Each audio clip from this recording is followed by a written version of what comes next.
Hi, thanks for joining me for this book club video. Today I'm going to be talking about a book called Just One Thing. This is the book for you. It's by Dr. Michael Mosley. We will put a link to the book below this video. Dr. Michael Mosley is a science journalist and TV presenter. He's presented numerous TV programs and written a number of books on topics around health, fitness, and diet. Dr. Mosley had been a practicing doctor for many years when he discovered he had type 2 diabetes. This discovery set him on a mission to improve his own health and to make discoveries and learnings that he could share with his audience as an author and as a TV presenter to also help them to improve their health. He wrote this book called Just One Thing because he was feeling overwhelmed and he was seeing his patients and his audience, the people reading his books and watching his TV shows, were being overwhelmed by the quantity of advice out there and by the many suggestions of the major overhauls that we need to make to improve our health. The result of this overload of advice, a lot of it conflicting, and some of it time-consuming, expensive, and complicated, means that many people get turned off and feel incapable of making changes that will help them with their health, with their well-being, with their fitness, with losing weight, with whatever their sort of health goals are. Dr. Mosley is a firm proponent of the start small method, which we talk about a lot here in the studio. This is where if you want to make changes, you start with really small, minute things and build from there. It's the opposite of the big, ambitious goals that are very predominant in the health and fitness arena, but for many people, really unhelpful. What I like about this book is that Dr. Mosley spends a lot of time giving you the background, giving you the evidence, and he explains how things help you, why they help you, tells about the research studies that have been done that demonstrate their effectiveness. And I personally really like to understand why I'm doing something and how it's helping me. And that's one of the reasons why I like to put so much content here in the knowledge zone and explain some of the background and the information to you, because I believe that for many people, the more we understand about why we're taking these steps, the more likely we are to do them. So I really like how he's put a lot of time and effort in the book into giving us the background, giving us the research studies, and giving us more of an explanation so that we feel empowered. I feel like when you have all that information, it feels more like your own decision to do these things. Because when you feel like someone else has told you to do it and decided that it's a good thing, then when things get a little sticky, if you get a little confused, if it gets a little tricky with that habit, you don't have such a deep foundation and conviction as to why you're doing that thing. And therefore, it's easier for it to fall by the wayside or to, just easier for it to kind of drop off the radar. Whereas I think if you have a deep understanding and you know why you're doing it, why it matters and why it helps you, it's easier to keep going and to get over hurdles and challenges.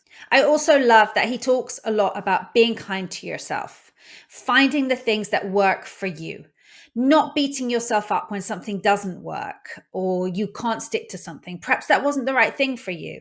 Go ahead and find the things that work for you, that make you feel good and that you can fit into your lifestyle. There's lots of things that might be really good for us, but if they just don't fit around our lives, we're not going to do them. So it's really nice to have that realistic aspect and someone who says, right, if this just doesn't fit with your day, leave it, move on to the next thing, find something that does fit with your day. So the book is titled Just One Thing.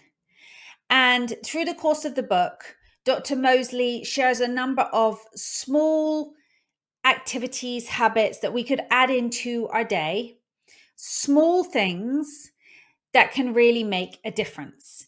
And it's laid out quite nicely. He's laid it out over the course of the day.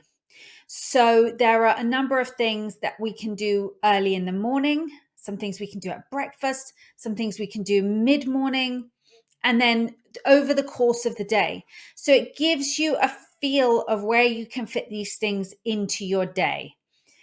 And it avoids it being just a long list of things. And some of them are better done, obviously, at certain times of the day. So it's helpful in that sense.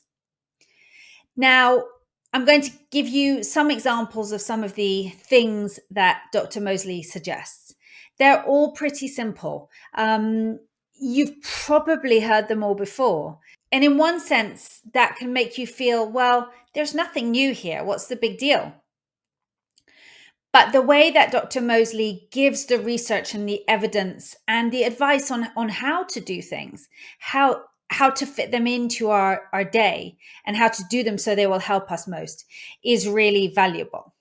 So a few of the things that he suggests are singing loudly for 5 minutes a day, adding more houseplants in the rooms you spend a lot of time in, taking a nap. I love that one. I love taking naps.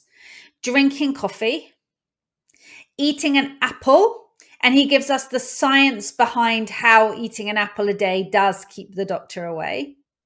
Other things we can do include getting some sun, dancing, and having a hot bath. Oh, and he mentions eating dark chocolate, which is another one I'm very happy to hear. There are also a number of things that relate to exercise. And I always like to share in these book club things what the authors are saying about exercise topics. So Dr. Mosley talks about doing resistance exercise. And this is great because one of the big sort of myths around exercise is that the main type of exercise that we need to do, that the most important type of exercise is cardiovascular or aerobic exercise. And the resistance exercise, the strength training, is often seen as a bit of an add-on. And actually, it's just as important. And as we get older, maintaining that muscle, building that muscle, becomes more and more important. He talks about doing squats and press-ups. The press-ups, of course, don't have to be on the floor. We can do them against a wall. He does his squats first thing in the morning, and he calls squats an intelligent exercise. So why does he call them an intelligent exercise? This is because research has shown that the action of moving the body up and down against resistance, and our body weight is providing resistance in the case of a squat, that action of moving up and down actually stimulates blood flow to the hippocampus. The hippocampus, of course, is the part of the brain that is responsible for learning and memory. So this was news to me. I'd not heard this before.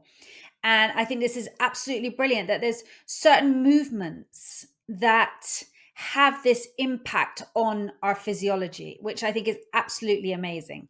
And he cites research from the University of South Wales. This research demonstrates that 3 to 5 minutes of squats performed 3 times a week has a more significant brain boosting effect than walking or jogging. So I love that I learned something new there. It's brilliant in terms of what we do here in the studio. We do lots of squats, and the squats are a really good exercise to drop into your day at any time. So you're waiting for your bath to run. You're waiting for your soup to heat up. Anywhere you are, you can do some squats.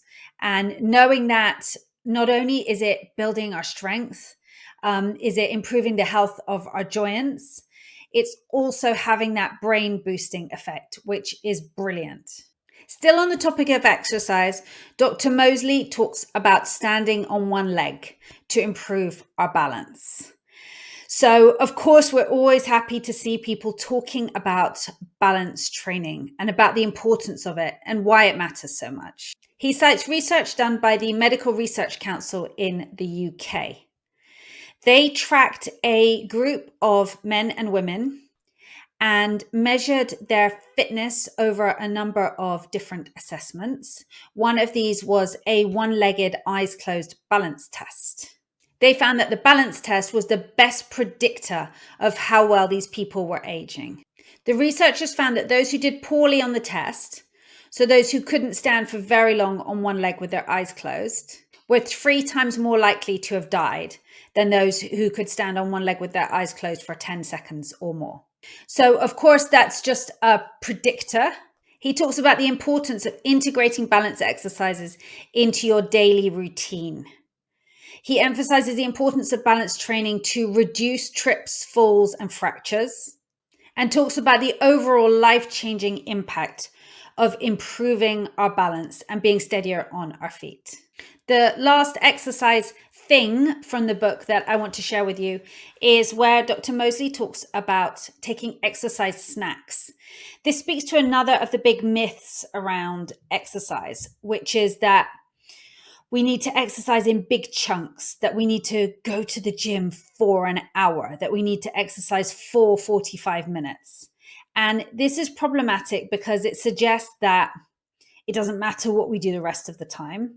And because for some of us, that just doesn't fit into our day, or we don't really enjoy doing the exercise in that big chunk of time, or we maybe can't actually keep going for that length of time. So doing smaller bursts of exercise is helpful on so many levels.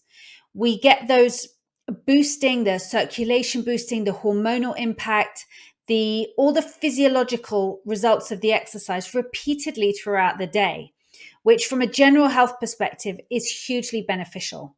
It breaks up sedentary time, and we know that time spent sitting down has a negative health impact. So the more regularly we get up and move, and so this is why we talk here in the studio about moving more often.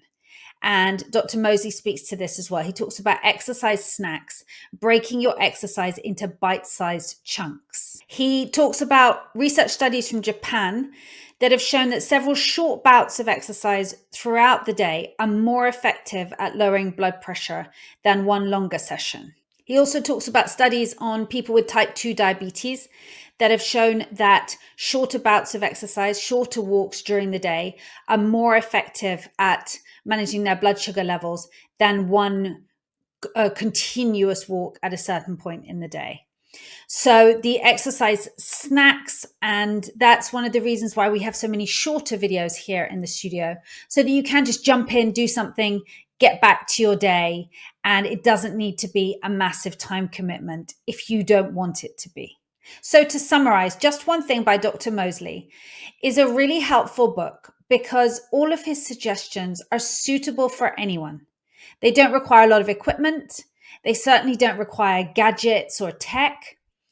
They're all free or low cost, and they're easy to implement. There's nothing really complicated in there. So I know for some people that can seem like he's just proposing the obvious, telling us how to suck eggs.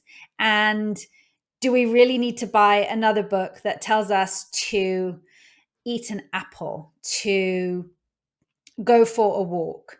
Now, I think that the way that he presents the book, the way that he breaks the activities out over the course of the day, and most importantly for me, the way that he gives us the evidence and the information and the research and the background, that to me is hugely valuable and means that we're much more likely to do these things. Because yes, we've heard them all before, but are we doing them all? Probably not. Are we doing even most of them? Probably not. So anything that gives us an added impetus and helps us to introduce these things into our day can only be a good thing. So again, here's the book, Dr. Michael Mosley, Just One Thing. We will pop a link in the text below this video. Any questions, comments you have, let me know. I hope you've enjoyed this book club video. Take care.